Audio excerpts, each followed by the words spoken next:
Hello and welcome to Beat 'em Up Wrestling, Wrestling Reels, where we review movies with wrestlers in them. And we are going to launch this with CM Punk's Girl in the Third Floor.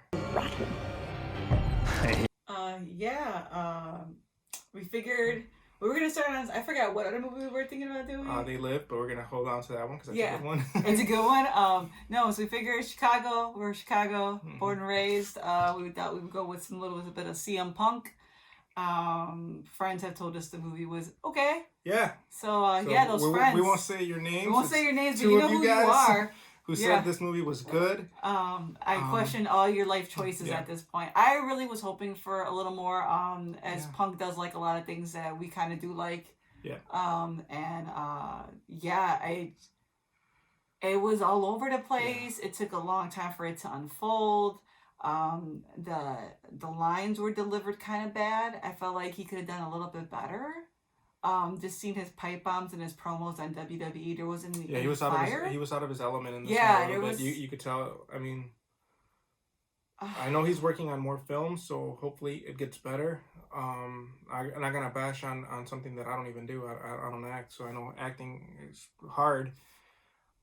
Yeah, but his promo work is off the chain. So knowing that he could take it to a level where he does, and what we know him to do. This was definitely maybe just out of his element, you feed off a crowd. That's always different from you being, hey, cut, go. Yeah. And again, just because we think a movie is a certain way doesn't mean that you might not enjoy it. I mean, I watched it. I'm not gonna say it's like a horrible movie, but I wouldn't go back. I didn't enjoy it. I wouldn't go back and see it again. Yeah. Unfortunately, there wasn't really anything scary about it for me. There was a couple of cool gory scenes. Yeah, there were some cool effects. The last one with CM Punk and the blood. We won't give too much away, but I thought that was pretty. Yeah, but effect. See, what? No, this is so real. If you guys haven't seen the movie, don't watch this. No, if you're gonna be like Evil Dead and start hurting yourself, that's completely a cop out to Evil Dead. It became the poltergeist type house trying to kill him. There was a lot of different things. It reminded me of Johnny the Homicidal Maniac too, with the stains on the wall that kind of was there, and he was kind of going through the wall. I was kind of talking, and you could hear the stuff in it too. Mm-hmm. Yeah, it was. Yeah, the story itself was just, there was no redeeming factor for him, and I guess there's not supposed to be a redeeming factor. Yeah, he's just an asshole. They never really get into the fact of why he has to leave Chicago.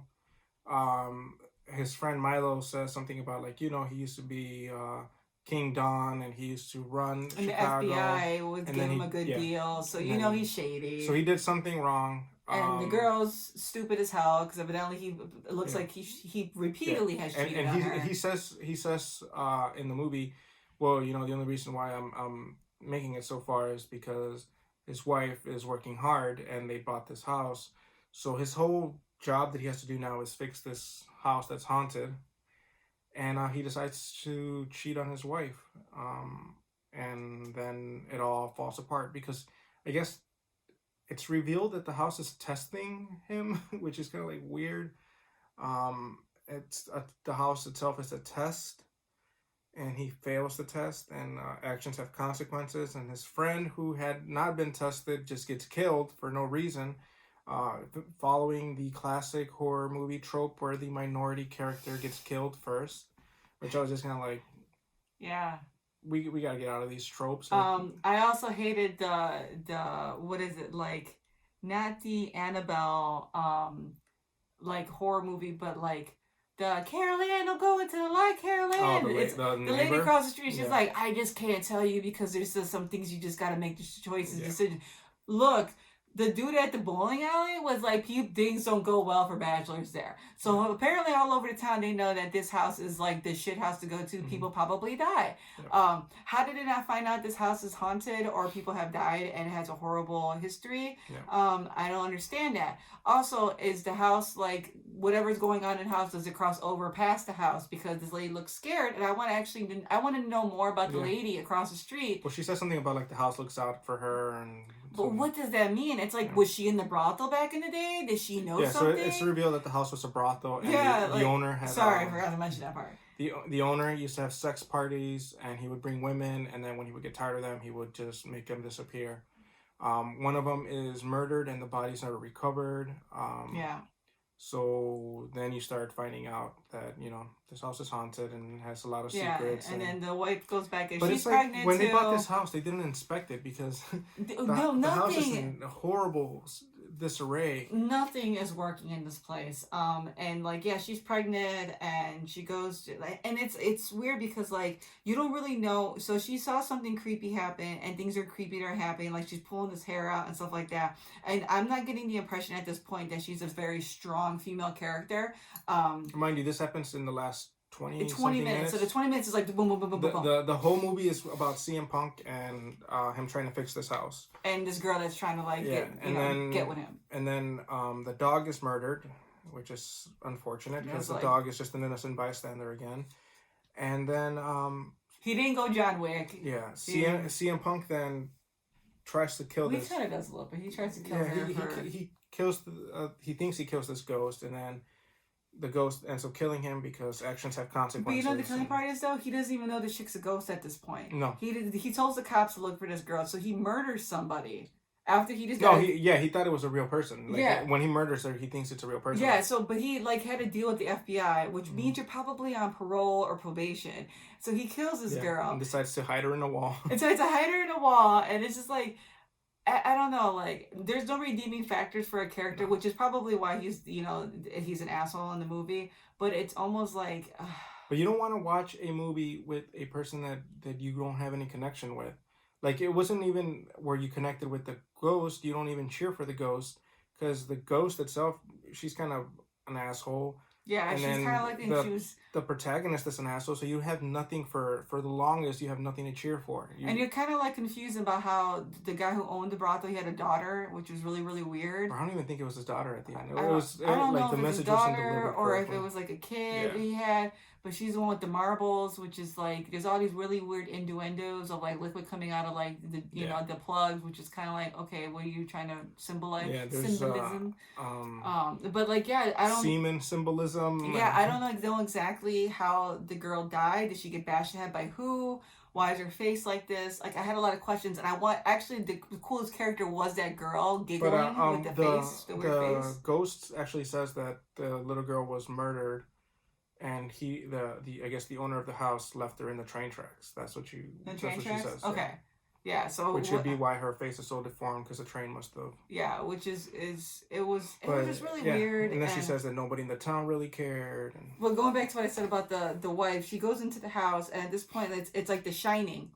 You see all these ghosts in this house. So mind you, like, my whole point is like, there's no indication that this girl believes in some sort of like supernatural entities or things that go bump in the night. Yeah. So she talks to the neighbor across the street, and she's like, you need to get your husband and yourself and your baby out of this house. So she goes back in looking for Punk, and then it becomes The Shining. There's these guys closing the doors. It's like in the hotel, The Shining, like, and you're like, what the hell? And there's people going up the stairs, and she just goes up the stairs, closes the door behind her. Who does that in a haunted house? Closes the door behind them. Like, that's proper etiquette, right? Close the door behind you. But there were just so many little things that bothered me probably the most, is that all of a sudden she was just like okayed at this place where she was like hallucinating stuff or seeing stuff, and then she believed it. Because in reality, if you walked in a house and saw people, you would kind of be like, what the fuck is going on? You know, like, and she didn't get that. She just became like, I'm gonna kill whoever comes at me, and I'm like this, powerful lady, that's not thinking about the well-being of her kid. At one point, she gets hit in the stomach, and you're thinking she's lost the baby. She didn't lose the baby. And every other movie, it probably would have ended like that. She probably would have lost the baby. It was just weird. And, they go back, and she goes back in after everything's said and done, and I think she realizes Punk's dead. Because you really don't ever really know he's dead. Because what she's seeing is hallucinations. She's seeing visions of ghosts. So when the ghost pretends to be Punk and rips off his skin, like, is that him? Is that the ghost? But before that, though, Punk kind of asks for forgiveness. And I guess this is her test. If she forgives Punk, then she deserves to die. But when she says, no, it's not okay, and doesn't forgive him, then the ghost says, good job.